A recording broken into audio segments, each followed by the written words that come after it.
This channel does not promote any violent, harmful, or illegal activities. All content provided by this channel is meant for an educational purpose only.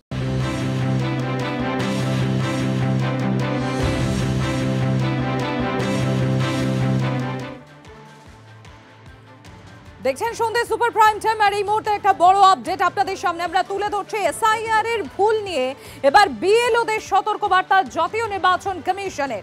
কি বলা হয়েছে বিএলওদের, যে যা ভুল হয়েছে সেটা 11ই ডিসেম্বরের মধ্যে যদি শুধরে নেওয়া হয়, মানে বিএলওরা যদি শুধরে নেন তাহলে সেটা অনিচ্ছাকৃত ভুল বলে ধরা হবে। কিন্তু এই সময়সীমা মানে 11ই ডিসেম্বরের পর যদি হয় সেক্ষেত্রে এই ভুলকে ইচ্ছাকৃত ভুল হিসেবেই গণ্য করবে জাতীয় নির্বাচন কমিশন।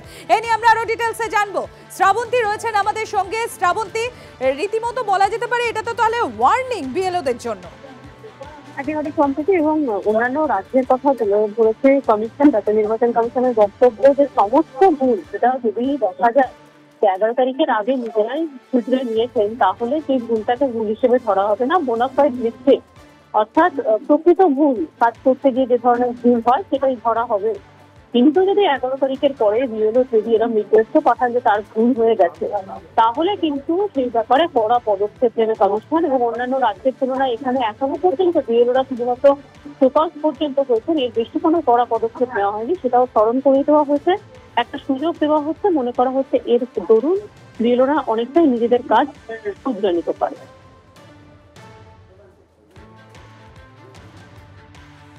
এই সতর্ক বার্তা দেওয়া হয়েছে বিএলওদের, তাদের ডেডলাইন দিয়ে দেওয়া হয়েছে। আর মুখ্যমন্ত্রী মমতা বন্দ্যোপাধ্যায় তা নিয়ে সরব হয়েছেন। মূলত শুধু এই কারণটি নয়, তিনি বলছেন এই প্রক্রিয়াতে তাড়াহুড়ো কেন, বিএলওদের চাপ দেওয়া হচ্ছে, বিডিও এসডিওদের রাতে ঘুমোতে দেওয়া হচ্ছে না বলে তার অভিযোগ। এসআইআর এর কাজে চাপ দিচ্ছে কমিশন, ফের সরব হয়েছেন। 2 মাসের মধ্যে এসআইআর শেষ করার এত তাড়া কেন? ভোট আসে যায়, সরকার থেকে যায়, কোচবিহারের সভায় বললেন মুখ্যমন্ত্রী। বিএলওদের রাত 10টার পরে থ্রেট করা হচ্ছে, বিডিওদের ঘুমোতে দেওয়া হচ্ছে না, এসডিওদের ঘুমোতে দেওয়া হচ্ছে না, প্রেশারের ওপর প্রেশার। বাংলায় প্রায় 41 জন মারা গেছে, 3 জন বিএলও মারা গেছে, 15 জন হসপিটালে আছে। আমি শুনেছি কাউকে কাউকে আগে বলা হয়েছিল জেলে পাঠাবে, নয় চাকরি খেয়ে নেবে। কত সব চাকরি খাওয়ার মালিক ইলেকশনে আসে চলে যায়, সরকার কিন্তু থেকে যায়, এটা মাথায় রাখবেন। ইলেকশন নোটিফিকেশন হওয়ার পরে ইলেকশন কমিশনের দায়িত্বে থাকে যতদিন ইলেকশনটা কমপ্লিট না হচ্ছে, বাদ বাকি তাদের তো কোনো দায়িত্ব নেই। ভোটার লিস্ট হচ্ছে মানে সব কিছু বন্ধ। আর 2 মাসের মধ্যে করতে হবে কেন তাড়াহুড়ো করে? আগেরবারে তো 2 বছর লেগেছিল। 2001-এ ইলেকশন হয়েছিল, 2002-এর পরে শুরু হয়েছিল, 4-এ গিয়ে শেষ হয়েছিল, 4-এ তারপরে ইলেকশন হয়েছিল। হঠাৎ কিসের এত পেটের ক্ষুধা যে 2 মাসের মধ্যে সব করতে হবে? কারণ সবার নাগরিকদের ভোট কেটে দিতে হবে, আর ভোট কেটে ডাবল ইঞ্জিন সরকারকে জেতাতে হবে, এটাই কি লক্ষ্য? মুখ্যমন্ত্রী মমতা বন্দ্যোপাধ্যায়ের অভিযোগ একদম শুরুতে যা ছিল এখনো তাই। আর এখানেই আপনাদের কিছু আপডেট দেব। সেখানে বলা হচ্ছে এসআইআর এর যে অসংগৃহীত ফর্ম, সেই ফর্মের সংখ্যাটা বেড়ে গেছে, মানে ফর্ম জমা হয়নি 56 লক্ষ। নির্বাচন কমিশনের দেওয়া তথ্য অনুযায়ী, যার মধ্যে মৃত ভোটারের সংখ্যা 23,98,345।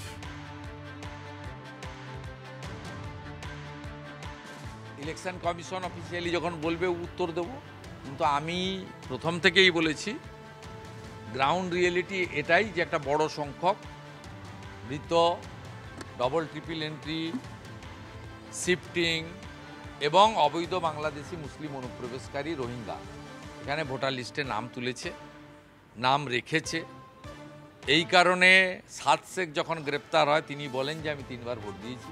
এরকম অসংখ্য টুকরো টুকরো উদাহরণ আছে যার মধ্য দিয়ে অবৈধ অনুপ্রবেশকারীদের মুক্তাঞ্চল পশ্চিমবঙ্গ প্রমাণিত হয়েছে।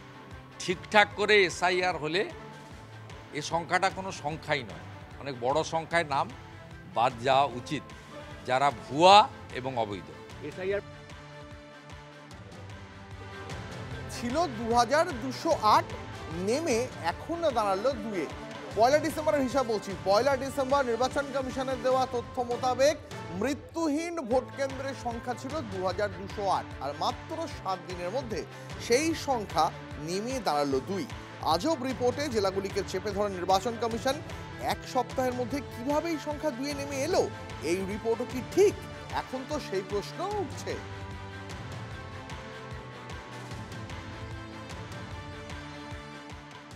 হঠাৎ করে তড়িঘড়ি করে আনপ্ল্যান্ড ওয়েতে এফআইআরটা করার চেষ্টা করা হচ্ছে। সেক্ষেত্রে অনেক সময় এটাও হয়েছে যে চাপের কারণে, মানে কাজের চাপের কারণে, পলিটিক্যাল কাজের চাপ বলি, কাজের চাপের কারণে অনেক সময়তেই হয়তো পুরো তথ্য তারা ততক্ষণে তৈরি করে উঠতে পারে না। হচ্ছে নির্বাচন কমিশন ভাবে ফাংশন করতে, সেটা সম্পূর্ণ এখন তো তাদের হাতে।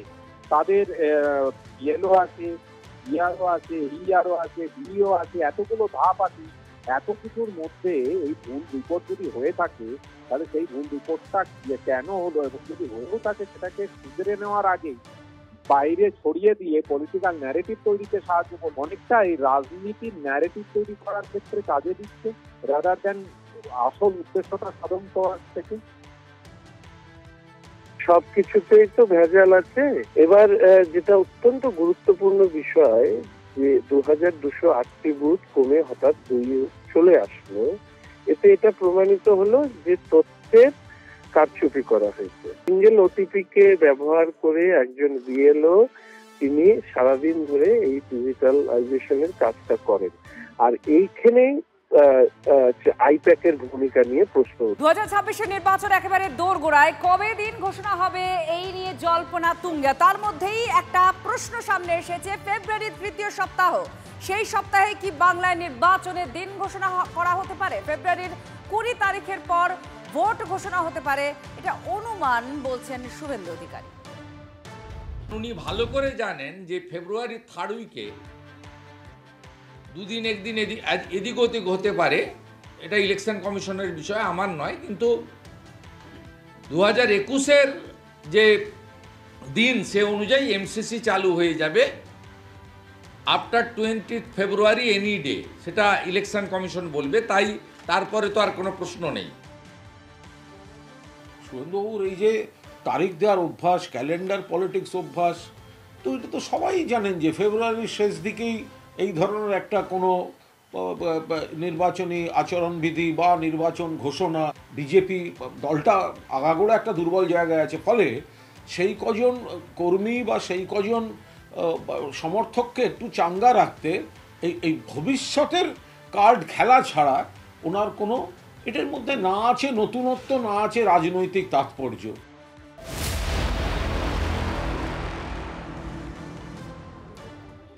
ব্রিগেডে গীতা পাঠের অনুষ্ঠানে অনুপস্থিতির কারণ ব্যাখ্যা করলেন মমতা বন্দ্যোপাধ্যায়।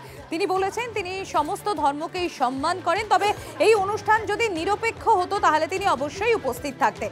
কিন্তু যে অনুষ্ঠানে বিজেপি সরাসরি যুক্ত সেখানে তিনি কিভাবে যাবেন? প্রশ্ন তুলে মন্তব্য তৃণমূল সুপ্রিমো মমতা বন্দ্যোপাধ্যায়। আমি কি করে জানবো বিজেপির প্রোগ্রামে আমি যাবো কি করে? এবার আপনারা আমাকে বলুন, এটা যদি ইম্পার্শিয়াল প্রোগ্রাম হতো আমি নিশ্চয়ই যেতাম, কিন্তু আমি বিজেপির প্রোগ্রামে কি করে যাব? আমি তো একটা পার্টি করি, আমার তো একটা ইডিওলজি আছে। আমি সব ধর্মকে সম্মান করি, আমি সব বর্ণ সব জাতি সবাইকে সম্মান করি, কিন্তু যেখানে বিজেপি ডাইরেক্টলি ইনভলভ সেখানে আমি যাবো কি করে বলুন তো? যারা বলছে আমরা নেতাজিকে ঘৃণা করি, গান্ধীজিকে মানি না, আমি সেখানে যেতে পারবো না। আমার বাবা মা এই শিক্ষা আমায় দেয়নি, আমার বাংলার মাটি এই শিক্ষা দেয়নি, আমাদের টিচার্সরা এই শিক্ষা দেয়নি। বাংলাকে যারা অপমান আর অসম্মান করে, যারা বাংলা বিরোধী, তাদের সাথে আমি নেই।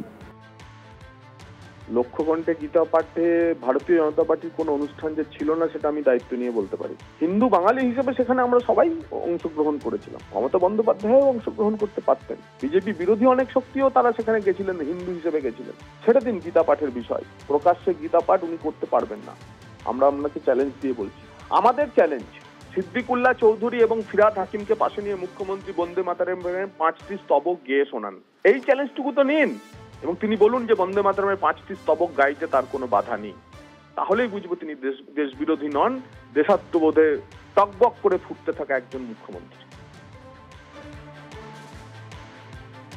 বাংলায় হিন্দুরা পরাধীন নাগরিকের মতন। এই তৃণমূল সরকার হিন্দু বিরোধী। এই সরকারকে উৎখাত করতে যা প্রয়োজন হয় তাই করব, হুঁশিয়ারি সুকান্ত মজুমদারের। বিজেপি ভারতের 80% জনগণ যে ধর্মে বিশ্বাস করে, বিজেপির বেশিরভাগ নেতারা সেই ধর্মে বিশ্বাস করে। এবং আমরা মনে করি যে হিন্দুদের সাথে বছরের পর বছর এই দেশে এবং এই রাজ্যে বিশেষ করে পরাধীন নাগরিকের মতো আচরণ হয়েছে। এই রাজ্যে তো হচ্ছে, এখনো হচ্ছে, পরাধীন নাগরিকের মতো তাদের প্রতি আচরণ হচ্ছে। বিজেপি এর বিরুদ্ধে লড়বে। তৃণমূল কংগ্রেস হিন্দু বিরোধী সরকার চালাচ্ছে, মানুষ বিরোধী সরকার চালাচ্ছে। এই সরকারকে উৎখাত করার জন্য বিজেপির যা যা করার আমরা করব। নানা অন্য জায়গায় কালীঘাটের মন্দিরে, দক্ষিণেশ্বরের মন্দিরের উন্নয়ন করেছেন, একই সঙ্গে আলিয়া ইউনিভার্সিটি করেছেন। সব দিক থেকে উন্নয়নের কথা, এবং ধর্ম নিয়ে রাজনীতি নয়। আর এই যে বিজেপির কদাচার রাজনীতি, তাদের ইস্যু নেই, মানুষের কথা নেই, শুধু ধর্ম নিয়ে। আর আজকে রামকৃষ্ণ বিবেকানন্দর কথা ভুলে গেছে। আজকে এই সুকান্ত মজুমদাররা পশ্চিমবঙ্গকে ধর্মের নামে ভাগাভাগি করে জাতের নামে বজ্জাতি করছে।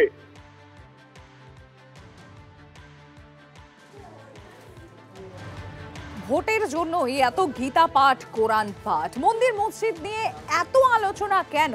তৃণমূল বিজেপি দুপক্ষকেই বিধে রীতিমতো সরব অধীর রঞ্জন চৌধুরী এবং প্রশাসনিক ভূমিকা নিয়েও প্রশ্ন তুলেছেন তিনি। সরকার চাইছে তাই হচ্ছে। সরকার এগুলোকে একটা সমাধান করতে চাইছে না। মন্দির হোক, মসজিদ হোক, সবকিছু হোক, একটা কেন কোটি কোটি হোক, কিন্তু সেটা নিয়ে লড়াই কেন হবে? সেটা নিয়ে বাতাবরণ কেন উত্তপ্ত হবে? বক্তব্যটা আমার এই জায়গাটায়। সেটা নিয়ে এত প্রতিযোগিতার কি আছে? সেটা নিয়ে এত আলোচনারই বা কি আছে? যার খুশি মন্দির করবে, যার খুশি মসজিদ করবে, একটা কেন হাজারটা করুক, ঘরে ঘরে করুক, কারোর কোনো আপত্তি নাই। কিন্তু সেটাকে ভোটের ময়দানে ব্যবহার করা হবে কেন? সেটা জায়গায় আপত্তি। কিছু না, ভোটের জন্যে। ভোট শেষ হয়ে যাবে, গীতা পাঠও বন্ধ হয়ে যাবে, কুরআন পাঠও বন্ধ হয়ে যাবে। যেমন এনআরসি যখন চালু করছিল, একই কথা বলেছিলাম। এগুলোর আয়ু ভোট পর্যন্ত। দিদির ট্যাঙ্ক ভাঙা, তার আয়ু ছিল ভোট পর্যন্ত, সেটাও বলেছিলাম। এগুলো সব ভোট পর্যন্ত এদের আয়ু সব।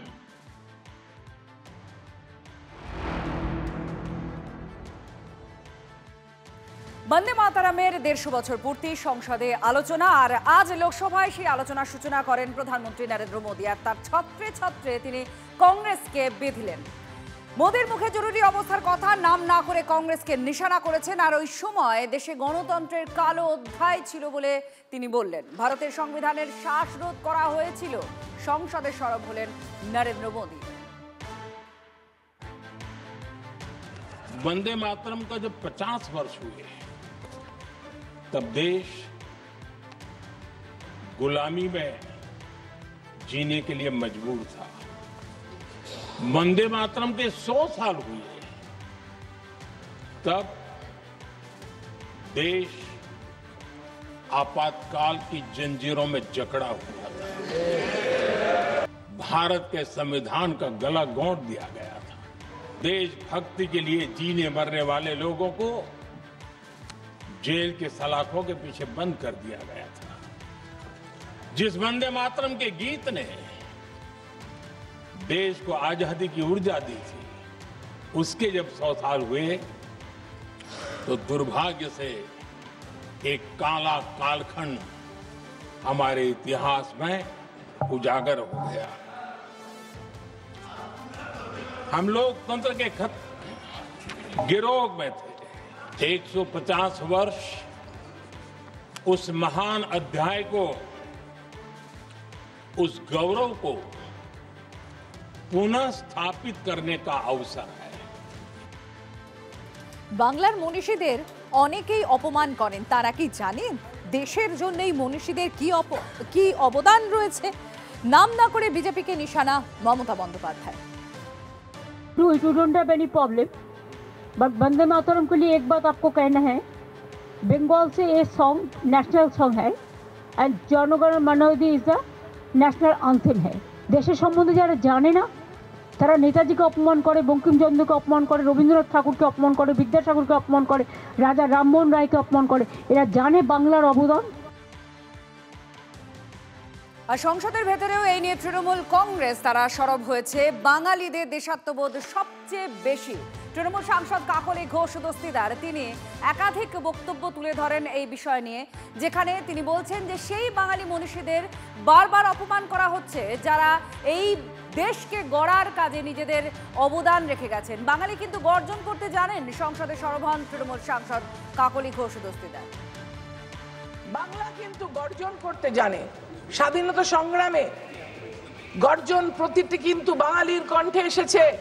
জয় হিন্দ নেতাজি সুভাষচন্দ্র বসুর কণ্ঠে, আমাদের জাতীয় সঙ্গীত জনগণ মন অধিনায়ক, সেটাও কিন্তু বিশ্বকবি রবীন্দ্রনাথের, যেটাকে অপমান করেছেন ওনাদের সাংসদ বিশ্বেশ হেগড়ে কার্গে। এবং আমরা কিন্তু বাঙালির দেশাত্মবোধ সবার উপরে বলে মনে করি। সেই বাঙালিকে যেভাবে অপমান করা হচ্ছে সেটা আমরা কিন্তু বাংলার মানুষ মেনে নিচ্ছি না।